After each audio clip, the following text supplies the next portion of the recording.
When you pick up a pair of chopsticks today, you probably think of them as the perfect tool for grabbing sushi, slurping noodles, or snatching that last dumpling before your friend gets it.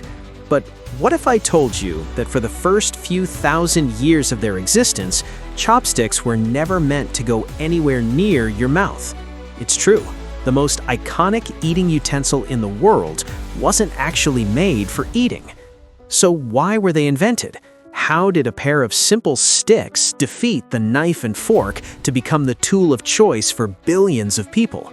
And what does a fuel crisis, a pacifist philosopher, and a fear of assassination have to do with it? Welcome to Simple Things Surprising Histories.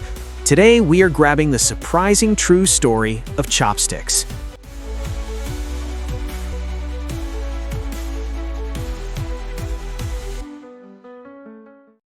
To understand the real origin of chopsticks, we have to travel back roughly 3,000 to 5,000 years to the era of the Shang Dynasty in ancient China. If you walked into a kitchen back then, you wouldn't see people eating with chopsticks. Instead, you'd see them using massive, heavy bronze rods, and they were using them as tongs. See, ancient Chinese cooking often involved large pots of boiling water or oil that retained heat for a long time. Cooks needed a way to reach deep into these bubbling cauldrons to flip meat or retrieve vegetables without scalding their hands. A spoon was too short, a ladle was too clumsy, but two long sticks, perfect. These early chopsticks were strictly kitchen tools. They were heavy, clunky, and made of bronze. Bringing these to the dinner table would have been like bringing a pair of barbecue tongs to a fine dining restaurant today. Practical for the chef, but ridiculous for the guest. For centuries, people cooked with sticks, but they still ate with spoons or their hands. So how did they make the jump from the fire to the dinner table? The shift began around 400 BC, driven not by fashion, but by a crisis. China experienced a massive population boom. More people meant more mouths to feed, but it also meant a shortage of resources, specifically firewood. Fuel for cooking was becoming expensive and scarce. You couldn't afford to keep a fire roaring for hours to roast a whole leg of lamb. Chinese cooks had to adapt. They realized that if they chopped the ingredients into tiny bite-sized pieces before cooking them, the food would cook much faster. This saved fuel, but it also had a major side effect.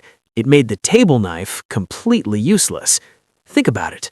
In the West, you needed a knife at the table to saw through a big steak, but in China, the chef had already done the cutting for you.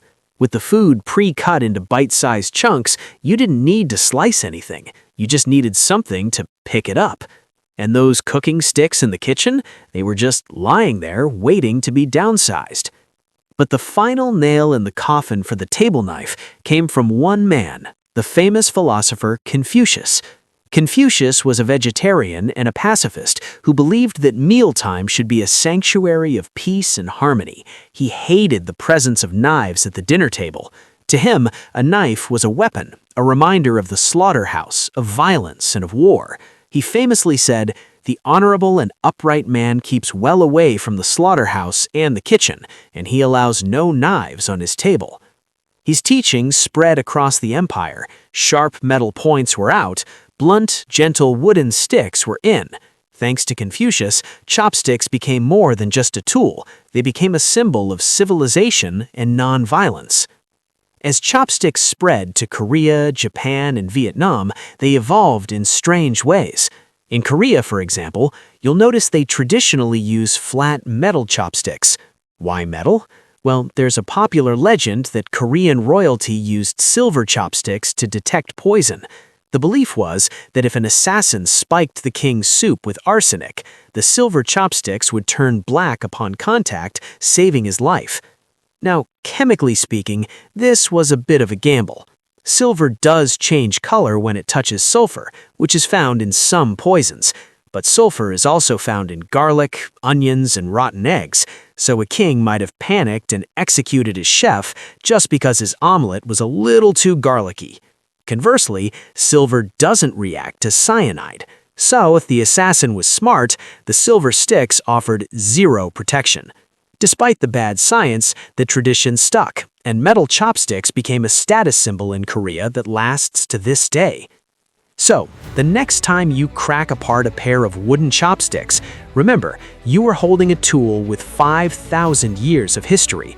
It started as a pair of bronze tongs to avoid hot oil, was shrunk down to save firewood, and was popularized by a philosopher who just wanted a peaceful lunch. Oh, and the name chopsticks, that's not Chinese. It actually comes from Pidgin English, spoken by early trade sailors. They heard the Chinese phrase, kuaizi, which means quick ones, and translated it to chop chop sticks, or chopsticks. They really are the quick sticks of history. If you enjoyed this slice of history, go ahead and chop on that like button. Subscribe to Simple Things for more surprising stories behind everyday objects. See you in the next video.